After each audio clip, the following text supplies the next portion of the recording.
ሰላም የተወደዳችሁና የተከበራችሁ ውድ ፋሚሊዎቼ እንዴት ናችሁ? እንዴት ከረማችሁ? ደህና ናችሁ ወይ? አላችሁ ወይ? እኔ ደህና ነኝ፣ እግዚአብሔር የተመሰገነ ይሁን። እንግዲህ ዛሬ ፓርት 7 ልቦለድ ግጥማችን እንቀጥላለን ማለት ነው። አድምጡኝ። የግጥሙ ርዕስ ይቻለም ይላል። በጣም አስጠላችኝ፣ ደግሞ አማረረችኝ። የያዝኩት አመድ ነው፣ ንፋስ ይወስደዋል። ሰው ሁሉ ከፍቶታል፣ በዓለም ያለቅሳል። ደስታ የለውም፣ ሁሌም ጥፉ ይላል። ውያንቺስ ምን ላድርግሽ ይላል። ታስጎበዣለች፣ አንጸባራቂ ናት፣ ታስውባለች። ዓለም እንደዚህ ናት፣ ዓለም እንደዚህ ናት፣ ጥፋት የበዛባት። ዓለም እንደዚህ ናት፣ ሰው ታማርራለች። ዓለም እንደዚህ ናት፣ ግቡብኝ ትላለች። ከገቡባት ወዲያ መውጫው ትዘጋለች። በጣም ትመራለች፣ ልክ እንደ ኮሶ። ሁሉም ተሳሳተ፣ ከሷ ወስዶ ወርሶ።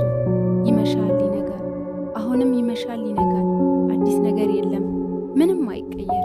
ከስቃይ ከችግር ከዚሁ በስተቀር ለሚያያት ውብ ናት፣ በጣም ታምራለች። ነገ ከነገ ወዲያ ስቃይ ታበዛለች። ዓለም እንደዚህ ናት፣ ሰው ታማርራለች። ከዛ መጨረሻ እዛው ታስቀራለች። ለመውጣት ይከብዳል የእሷን ነገር ለምደን፣ ከመጀመሪያው ትተናት ካልራቅን። ዓለም እንደዚህ ናት፣ ሰው ታስቸግራለች። ግቡብኝ ደግሞም ትለናለች። ይዛን ትኖራለች በጥቅማ ጥቅም፣ እሷን እያልን ምንም ሳንሰንቅም።